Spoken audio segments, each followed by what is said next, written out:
All right, so now we've learned about and, or, and not, and I want to use the various rules that we've learned about to do this one exercise together, exercise 5.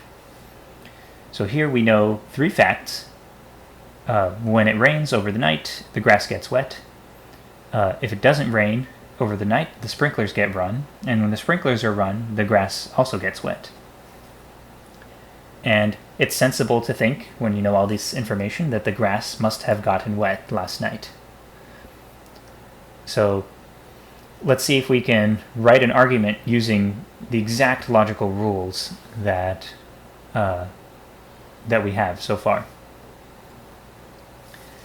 Okay, so let's think this through. Suppose you're trying to convince a skeptical person that the grass got wet last night. So someone comes up to you and says, "Convince me that the grass got wet." And you know that they agree with these 3 facts that are listed here. So what might you do? Well, let me just try to conversationally think about it with myself and see if I can turn that into an argument. Okay, well, if it rains, then the grass gets wet. So you must agree with me that in the case of rain, the thing that you want me to prove, that the grass got wet, is proven. So we only need to worry about if it doesn't rain. We just need to verify that if it doesn't rain, the grass also gets wet. Okay, well, if it doesn't rain, the sprinklers are run. And the sprinklers being run causes the grass to get wet. So it seems like no matter what, whether it rains or whether it doesn't rain, the grass gets wet. Now, hopefully that made sense. Hopefully that sounds like a really obvious, intuitive argument. But how do we write that following the exact rules? That was a proof by cases, right? It was a case split based on whether it rains or not. Now, what drives a proof by cases? You need some kind of or statement, right? You need some like phi or psi.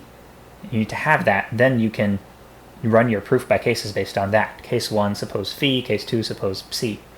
But I don't have an or here, right? If you look at these 3 statements, these 3 bullet points, none of them says or, right? So where's the proof by cases coming from? Well, there's an or that's always available thanks to excluded middle. If you take any proposition, then it's always true that that proposition is either true or it's false. So that holds in particular for the proposition it rained last night. So let's see if we can write this. Proof. So claim the grass got wet last night.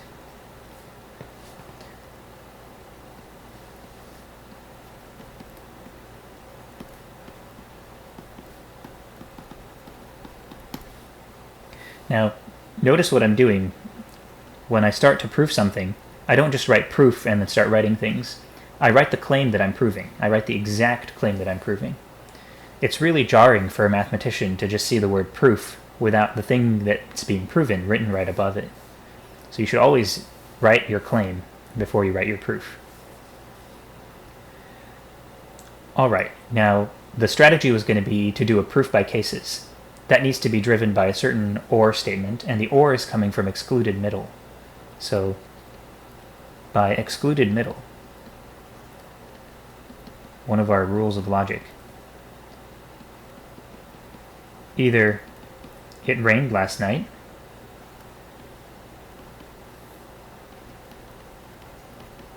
or it didn't.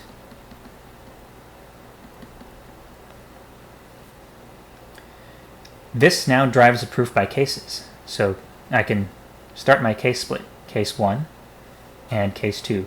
Usually I write it vertically, but let me put my cases kind of horizontally like this. So case 1 will be on the left side and case 2 on the right side. You can organize it however you want. If you're typing in LaTeX, which you will probably start to do next week when you're writing up your homeworks, then it makes sense to write in a paragraph style. So you would have one case and the next case below it, and your proof would be a series of paragraphs. But when you're writing things by hand, feel free to arrange them in whatever way makes the most sense. So, case 1, suppose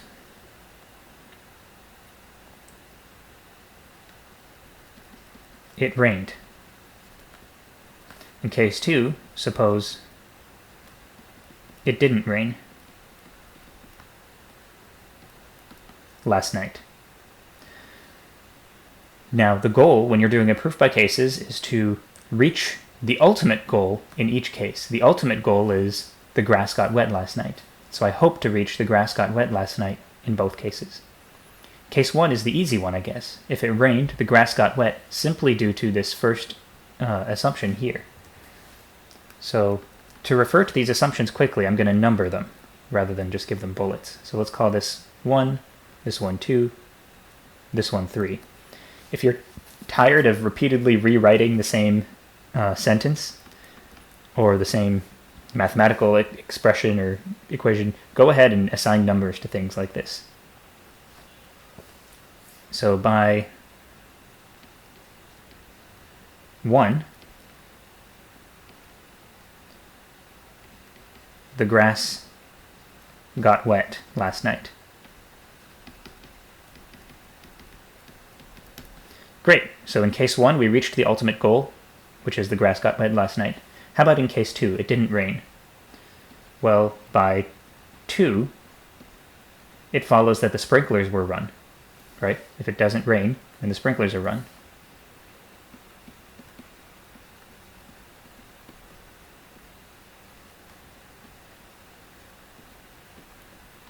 Then by 3, since the sprinklers were run, the grass got wet. By 3 then, the grass got wet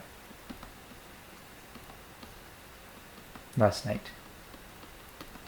And in both cases we reached the ultimate goal, which was written up here when we stated our claim. So I can end the proof here, and I like to put this box symbol to indicate that the proof is over. Now, a lot of people worry sometimes about whether they should write a concluding sentence, like, after the cases are done, do you need to write, therefore, since we concluded in each case that the grass got wet, the grass got wet.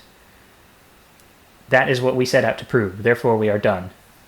And, people basically write, therefore we are finished proving what we needed to prove a million times in a million different ways. None of that is really necessary.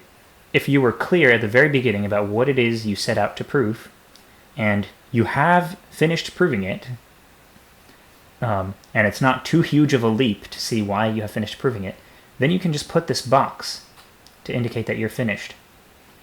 The box actually stands for QED, which is a Latin phrase that summarizes very nicely all of those concluding sentences that people often litter their proof with. The Latin phrase means that which we set out to prove has been proven. So that's what the box stands for. When you see the box at the end of a proof, you should, if you're reading a proof and you see a box at the end, then at that point you should ask yourself, has the thing that was meant to be proven actually been proven? And how has it actually been proven? All right, so this is one exercise done out for you, and it's easier than one of the ones that I'm assigning you. So I'm going to give you exercise 6, not as a homework written exercise, but as one of the possible exercises that you can present next week.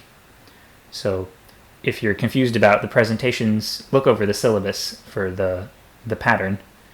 Basically, you pick one problem to present from the pool of problems for the entire week, and in the following week, you present it. If you have any questions, just go ahead and ask on Nectar. Hopefully Nectar exists by the time you see this video. It's been pretty unreliable today, but that's the place to ask questions. About LaTeX, so when you're writing homework solutions for the problems that are assigned as part of your written homework, You don't need to use LaTeX this week. I'm assuming that none of you know any LaTeX to begin with. And we will, hopefully, maybe next week, we'll begin introducing it and then requiring it as the way you write your homework. So for now, just write it by hand and scan it, or use a scanning app for that.